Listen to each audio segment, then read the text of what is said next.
Insufficient Padding by Scribe Feather.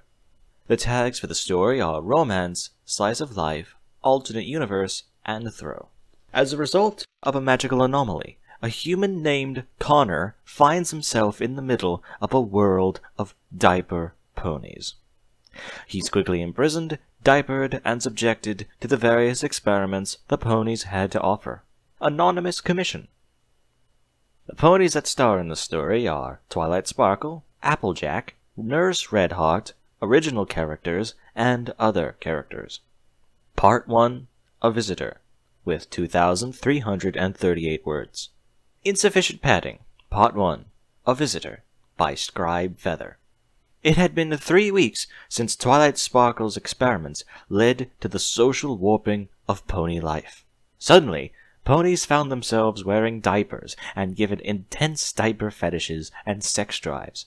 Reality shifted to with the ponies who inhabited it. The world as it was, barely remembered by a few and only perceived as unbelievable dreams. An outside observer might call such a state chaotic, but life adjusted well. Ponies were able to carry on with their lives as usual, give or take a few new aspects. Reality adjusted, and ponies' lives barely moved on. The society had more sex, and diapers mixed in. But it moved along all the same.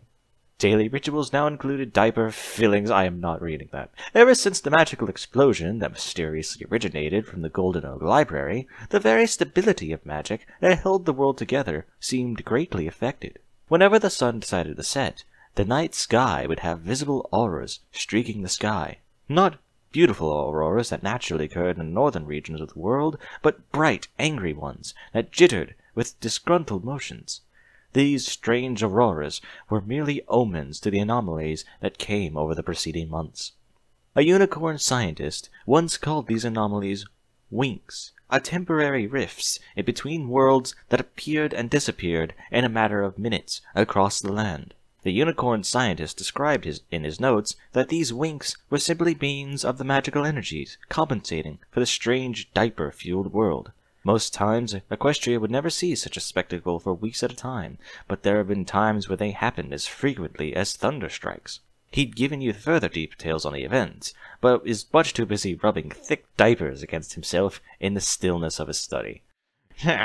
On one typical day in Ponyville, one of these winks erupted in the center of town. Witnesses would describe it as a bright light that sparked and shined as bright as the sun. The ball of light floated above the ground, shooting bolts of lightning down to the dirt. Strange noises emitted from the portal-like anomaly, sounds from the other side, but only for a second or two.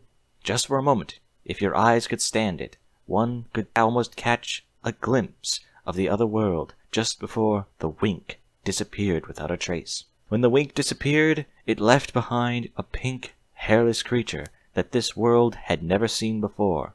From its world, it would have been called a human, and his friends would call him Connor. The human stood up from his spot on the ground. The air around the human felt charged, like the sky after a thunderstorm. Connor stood up straight, bracing his neck with a hand. The sudden transportation gave him a large amount of whiplash. He could barely recall how he got here, or where he was before he arrived. It all happened in a flash, ending as quickly as it began. Immediately, the human was struck by a foul odor of urine that seemed to permeate off the world.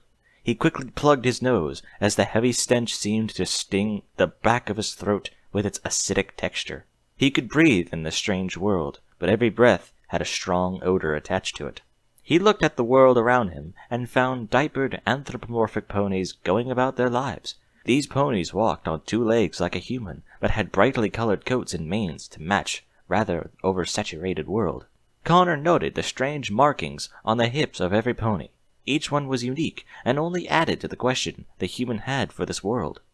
Used diapers were simply discarded on the sides of roads, and he frequently spotted ponies openly using their diapers in front of every pony. Yellow clouds dotted the sky, strangely enough, but he wasn't sure why.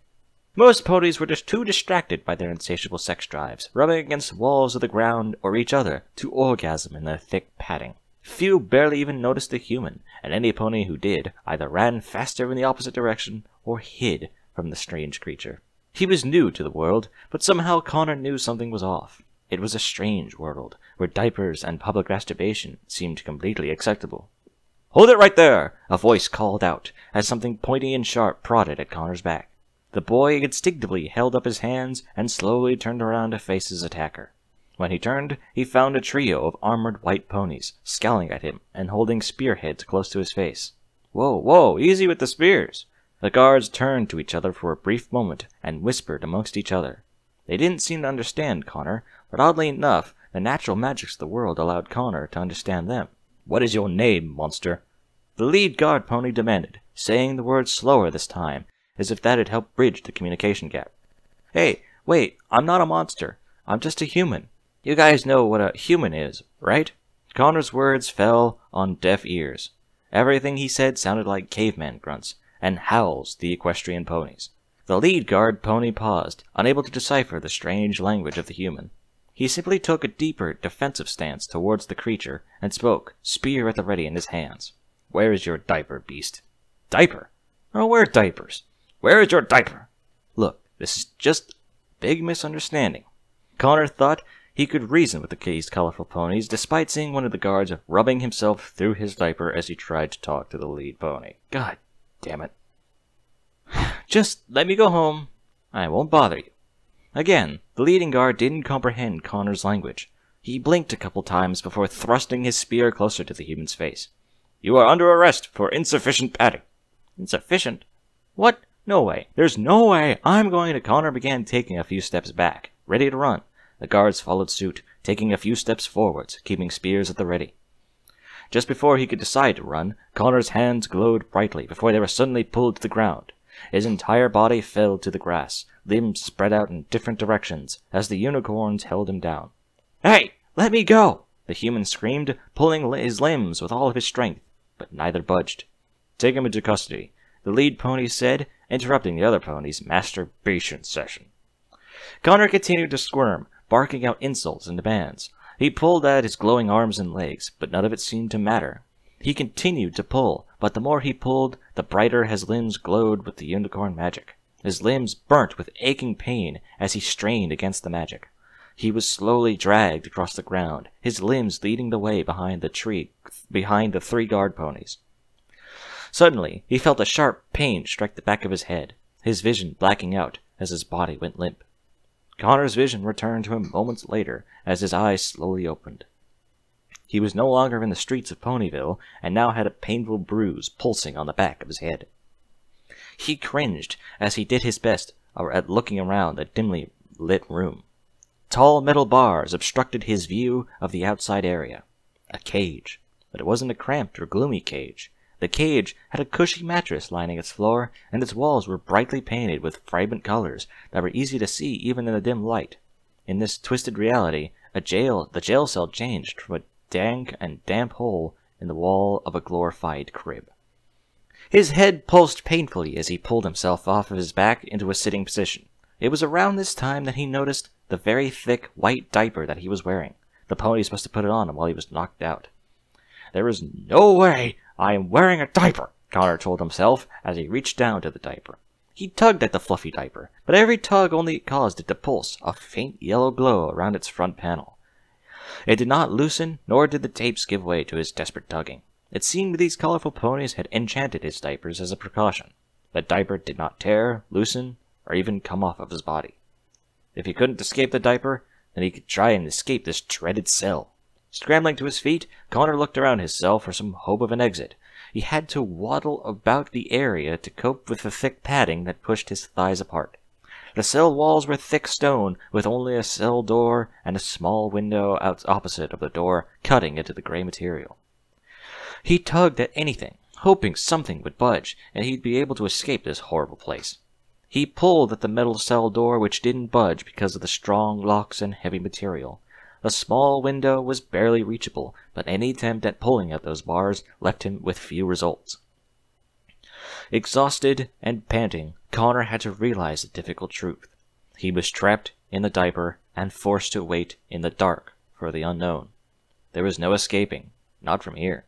He was to be prisoner for these diaper-wearing ponies. Absolutely horrifying. With his diaper crinkling alongside every move he made, Connor plopped back down on the floor and just waited in the dark for his captors to show their faces. For an undetermined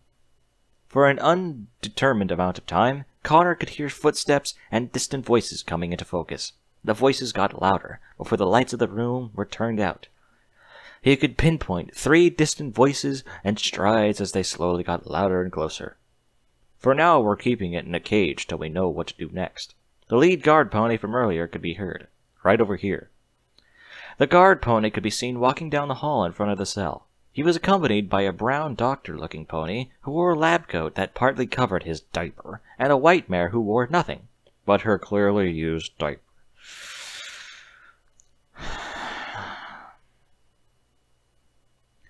The doctor pony adjusted his bug-eyed glasses as he closely examined the human who stared back at him. "Fascinating," he simply said, turning to the guard pony next to him. "And you say he hasn't been using his diapers?" "No, sir. He's been staying completely dry, almost as if he was holding it." "Now why would one hold it? Does he not know how to use his diapers?" "He seems to not like them, sir." "Curious."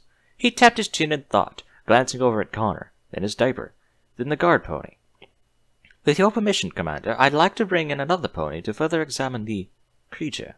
Perhaps she can shed some light on what this thing is." "Do what you must.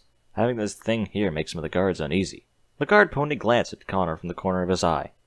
"You can use the empty office as a base of operations. I can show you the living arrangements if you'd like." There was a pause before the doctor's response. A loud hissing sound could be heard from his diaper as he soaked it in front. The 2 ponies went on to discuss things further while the doctor's assistant seemed to hang around for the moment. She leaned against the metal bars and simply watched Connor sit in his cell. She had a lustful feel to her gaze, peering through the bars at the diapered human. "Nurse Redhot, the moment of your time," the doctor's voice called from further down the hall. "Coming," the red-maned pony responded before turning back to look at Connor. Her last stare only lasted for a moment, before she pulled herself away from the cell wall and trotted down the hall. Connor could only lay there in the dim light of his cell, listening for the crinkling of the diapers and footsteps fading into the distance. He waited a moment more. Silence. He gave his diaper one last tug before coming to terms that he was, in fact, trapped in a diaper. He could barely make sense of this world. A world filled with colorful ponies who willingly wore diapers. Somehow he was the minority. Not only being the human, but apparently being the only one who didn't like diapers. The lights were once again turned off, shrouding the locked cell in darkness. Connor could only sit on its padded floor, staring at the sunbeams that leaked through the tiny window of his cell. He silently braced himself for what was to come. He didn't know what was going to happen, but a dark pit in his stomach made him worried. Just what would a bunch of diapered ponies do to a human?